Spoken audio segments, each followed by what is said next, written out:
Good morning students, प्रज्ञा विद्यालय की online classes में आपका स्वागत है। और आज हम यहाँ पे 12वीं कक्षा के भूगोल विषय से लेक्चर सेकंड करने जा रहे हैं। चैप्टर फर्स्ट यहाँ पे हम करेंगे। पिछली क्लास में जैसे हमने मानव भूगोल की परिभाषा, मानव भूगोल की प्रकृति के बारे में पढ़ा था। इसके बाद हमने 3 इम्पोर्टेंट जो विचारधाराएं हैं या जो कॉन्सेप्ट है वो हमने कर दी, जैसे कि संभववाद, निश्चयवाद और नव निश्चयवाद। आज का जो हमारा जो विषय रहेगा, वो टॉपिक जो रहेगा वो रहेगा मानव भूगोल का विषय क्षेत्र और उप क्षेत्र। ये आपका एक बहुत इंपॉर्टेंट टॉपिक है जो छोटे प्रश्न में भी आता है पेपर में और बड़े प्रश्न में भी आता है। मानव भूगोल का विषय क्षेत्र और उप क्षेत्र, यानी कि जो सब्जेक्ट मैटर है मानव भूगोल में हम क्या क्या पढ़ते हैं वो, और उन्हीं से जो उप क्षेत्र इसके निकलेंगे, सब पार्ट जो इसके निकलेंगे वो हम करेंगे। मानव भूगोल में हमने मानव जीवन के सभी तत्वों के बारे में पढ़ा था। मानव भूगोल की प्रकृति अत्यधिक अंतर्विषयक है। अंतर्विषय का अर्थ क्या होता है कि जिसमें एक विषय ना होकर कई सारे विषयों को जोड़ दिया जाए, तो ये क्या है, एक अंतर्विषयक विषय है। मानवीय तत्वों को समझने व उनकी व्याख्या करने के लिए मानव भूगोल को सामाजिक विज्ञानों के साथ जोड़कर इसे विकसित किया जाता है। अब जो मैं आपको बता रही हूँ कि इसके जो क्षेत्र और उपक्षेत्र वो कहां से निकलेंगे, सामाजिक विज्ञानों से निकलेंगे, क्योंकि इसको उनके साथ जोड़कर देखा जाता है। अब आपको पता है मानव क्या है, एक सामाजिक प्राणी है, तो उसके आसपास की चीजें या फिर उसके कहें कि सामाजिक विज्ञान और सामाजिक जीवन को यहाँ पर हम जोड़ के यहाँ पे पढ़ेंगे, जिससे इसके नए उपक्षेत्रों का विकास होता है। इसमें वे सभी पदार्थ विचार शामिल किए जाते हैं जो प्रत्यक्ष या अप्रत्यक्ष रूप से मनुष्य व उसके पर्यावरण से जुड़े होते हैं, यानी कि वो सभी विषय, वो सभी टॉपिक हम इसके साथ जोड़ देते हैं जिनका डायरेक्ट या इनडायरेक्ट, प्रत्यक्ष या अप्रत्यक्ष रूप से मनुष्य या फिर उसके इन्वायरमेंट से कहीं ना कहीं संबंध होता है। अब यहाँ पर आप इस टेबल के द्वारा इसको और अच्छे से पढ़ सकते हैं। मानव भूगोल के क्षेत्र सबसे पहले हम देख लेंगे, फिर उन्हीं से इसके जो उप क्षेत्र बनेंगे उनको हम करेंगे। इसके बाद जो थर्ड जो कॉलम है उसमें मैंने लिखा सामाजिक विज्ञानों के सहयोग अंतरप्रश्न, यानी कि जो हम इसके उप क्षेत्र पढ़ेंगे उनसे कुछ सामाजिक विज्ञानों के भी क्या जुड़े हुए हैं, इससे टॉपिक जुड़े हुए हैं, या कहूँ कि कुछ पृष्ठ उन किताबों के भी इनके साथ जुड़े हैं, तो उनके नाम भी आप यहाँ पे हम कर लेंगे। जो फर्स्ट जो 2 कॉलम है उनमें से आपके प्रश्न आते हैं, तो इनको आप थोड़ा सा ध्यान से करें। सबसे पहला जो मानव भूगोल का जो क्षेत्र है वो क्या है, सामाजिक भूगोल, यानी कि सोशल ज्योग्राफी। अब मानव की बात मैंने की, मानव को हम क्या कहते हैं, सामाजिक प्राणी कहते हैं। तो सबसे पहले तो उसके समाज के बारे में पढ़ेंगे, उसके आसपास की चीजों के बारे में पढ़ेंगे, उसके आसपास के एनवायरमेंट के बारे में पढ़ेंगे। तो जो सबसे पहला जो क्षेत्र बनता है वो बनता है सामाजिक भूगोल का। इसके फिर उप क्षेत्र देखिए आप क्या क्या, सामाजिक भूगोल में हम क्या क्या पढ़ते हैं, व्यवहारवादी भूगोल आ जाता है, जैसे कि प्रैक्टिकली जो चीजें हम आसपास के एनवायरमेंट के साथ करते हैं, आसपास के लोगों के साथ जो हमारे संबंध होते हैं, व्यवहारवादी, उसके बारे में पढ़ेंगे। सांस्कृतिक भूगोल, जो मानव की संस्कृति है, सभ्यता, वो पढ़ेंगे। अवकाश का भूगोल पढ़ेंगे, लिंग भूगोल पढ़ेंगे। ऐतिहासिक भूगोल, जो हमारे बीते हुए समय से जुड़ा हुआ जो भूगोल है उसके बारे में पढ़ेंगे, यानी कि मानव शुरुआत में कैसा था, यहाँ तक वो कैसे पहुंचा, उसने अपनी डेवलपमेंट कैसे की। और लास्ट में इसी का जो एक उपक्षेत्र वो है चिकित्सा भूगोल। अब इनको समझने के लिए आप एक बार इनको देख लें। व्यवहारिक भूगोल में हम और क्या पढ़ते हैं, मनोविज्ञान पढ़ते हैं, साइकोलॉजिकली जो चीजें हमारे दिमाग से जुड़ी होती हैं उनके बारे में हम पढ़ते हैं। सांस्कृतिक भूगोल में क्या पढ़ते हैं, हम मानव विज्ञान के साथ जोड़ के देखते हैं। अवकाश का भूगोल में हम समाज शास्त्र, यानी कि जो हमारे समाज की जो चीजें आती है उसके बारे में पढ़ते हैं। लिंग भूगोल में महिला अध्ययन और समाज शास्त्र दोनों को जोड़ देते हैं। ये सिर्फ ये पूरी पुस्तकें नहीं आती, इनकी कुछ चीजें ही इनके साथ जोड़ी जाती हैं, पूरी पुस्तकें नहीं। ये जो है ये पूरे भूगोल की ब्रांच चीज है, उप क्षेत्र है, लेकिन इनको सिर्फ इनका सहयोगी कहा जाता है। और जो नेक्स्ट है वो है ऐतिहासिक भूगोल, यानी कि इतिहास से जुड़ा हुआ है, इतिहास के साथ जिनको हम जोड़ के पढ़ते हैं। और लास्ट जो हमारा चिकित्सा भूगोल, जो किससे जुड़ा है, महामारी विज्ञान से जो जुड़ा हुआ है, मानव के स्वास्थ्य से संबंधित, इसके बारे में हम पढ़ते हैं। इसके बाद नेक्स्ट जो हमारा क्षेत्र है वो है नगरीय भूगोल, यानी कि जिसमें हम किसके बारे में पढ़ते हैं, हमारे अर्बन क्षेत्रों के बारे में पढ़ते हैं। नगरीय भूगोल के अंदर इसकी कोई उपक्षेत्र नहीं, क्योंकि नगरीय भूगोल से नगरीय भूगोल यहाँ पर बनता है, कोई सब पार्ट नहीं इसका। लेकिन इसका जो सामाजिक विज्ञान, सहयोगी सामाजिक विज्ञान का विषय वो है नगरीय अध्ययन और नियोजन, की नगरों की प्लानिंग कैसे की जाती है, उनका अध्ययन कैसे किया जाता है। नेक्स्ट जो क्षेत्र है वो है राजनीतिक भूगोल, पॉलिटिकल ज्योग्राफी। इसमें 2 आते हैं इसके उपक्षेत्र, निर्वाचन भूगोल और सैन्य भूगोल। निर्वाचन, अब राजनीति की बात आ गई तो आपको पता ही होगा, इलेक्शन से संबंधित जो चीजें हम करते हैं वो किसमें करते हैं, निर्वाचन भूगोल, यानी कि किस क्षेत्र में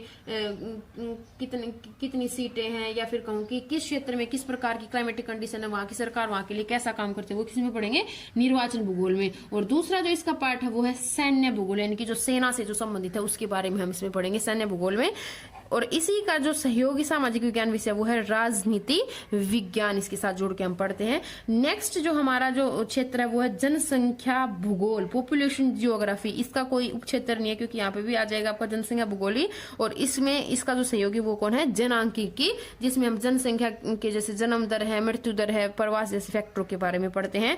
नेक्स्ट जो क्षेत्र है वो है आवास का भूगोल, यानी कि मानव की जो सेटलमेंट्स है, मानव जो निवास करता है, जैसे ग्रामीण बस्तियां हैं, नगरीय बस्तियां हैं, वो हम इसमें पढ़ते हैं।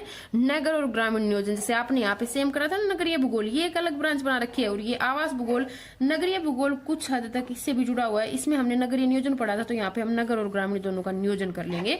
और नेक्स्ट और लास्ट जो हमारा है क्षेत्र वो है आर्थिक भूगोल।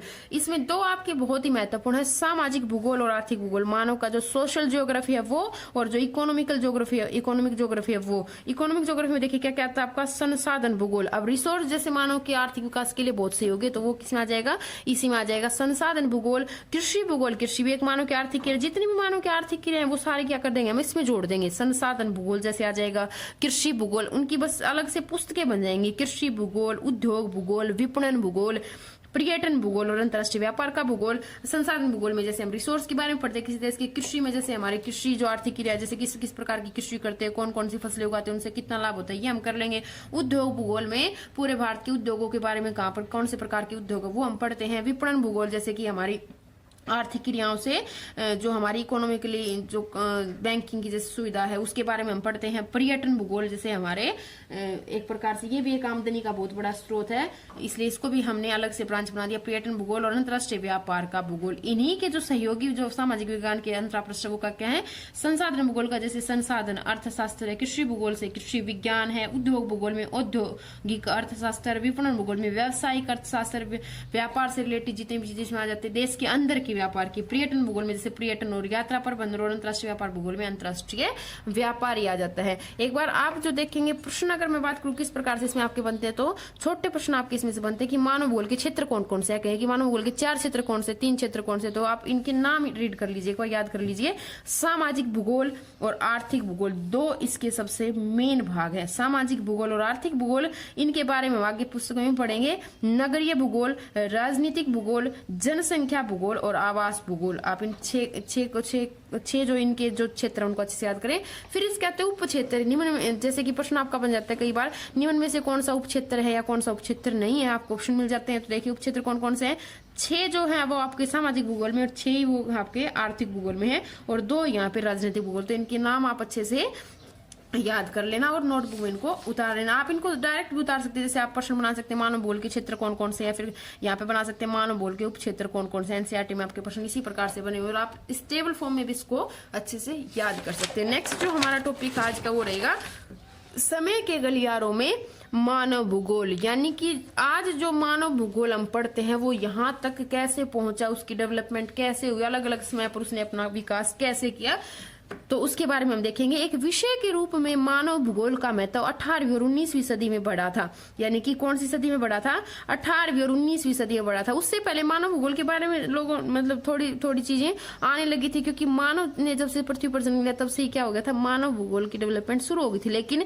एक विषय के रूप में इसे कब पढ़ना शुरू किया गया था, 18वीं और 19वीं सदी में पढ़ना शुरू किया गया था। लेकिन मनुष्य की क्रियाओं तथा बसाव पर प्रकृति के प्रभाव को ईसा के कई शताब्दी पूर्व ही समझा जाने था। जैसे मैंने आपको पहले ही कह दिया कि मानव का जन्म जब से हुआ तब से ही इसकी जो डेवलपमेंट है वो शुरू हो गई थी। कार्ल रिटर को मानव भूगोल का पिता कहा जाता है, जिन्होंने सबसे ज्यादा इसके लिए काम किया था, और ये एक ग्रीक के या फिर कहें कि यूनान के भूगोलवेत्ता थे। इसके बाद जो इसकी जो गलियारों अलग अलग समय पर जो मानव भूगोल की जो डेवलपमेंट हुई थी उसको हम एक टेबल के तरीके से, जैसे पीछे हमने करा उसी तरीके से याद कर लेंगे।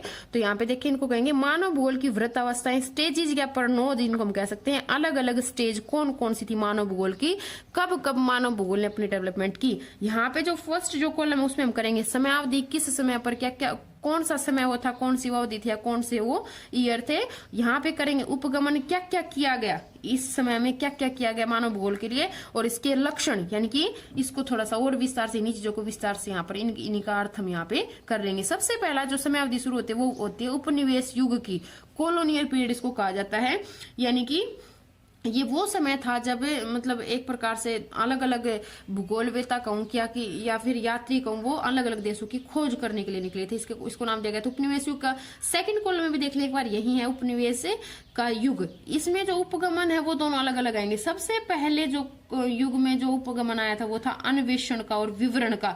अन्वेषण का और विवरण का यानी कि अलग अलग क्षेत्रों की खोज करना, उनके बारे में जानकारी प्राप्त करना और फिर उनके बारे में विस्तार पूर्वक लिखना या किसी को बताना। इसके लक्षण क्या थे? साम्राज्य और व्यापारियों ने अनेक नए क्षेत्रों की खोज और उनके अन्वेषणों को प्रोत्साहित किया था। यानी कि इसमें किसका योगदान सबसे ज्यादा था? साम्राज्य, जो दूसरे देशों के बारे में जानना चाहते थे, उनके ऊपर राज करना चाहते थे वो, और व्यापारियों का सबसे ज्यादा महत्व था। उन्होंने नए नए क्षेत्रों की खोज की और फिर उनके बारे में उन्होंने बताया, उनके बारे में विवरण दिया। सेकंड जो उपनिवेश युग था उसमें क्या आया था? प्रादेशिक विश्लेषण। अब उन्होंने खोज तो कर ली, उन क्षेत्रों के बारे में बताया, लेकिन सेकंड जो आया था जो उपगमन वो था प्रादेशिक विश्लेषण, यानी कि किसी प्रदेश क्षेत्र विशेष का अध्ययन करना, विश्लेषण करना, एनालाइज करना, उनको सभी प्रदेशों का विस्तृत वर्णन किया गया था जिससे पूरी पृथ्वी को समझने में सहायता मिलेगी।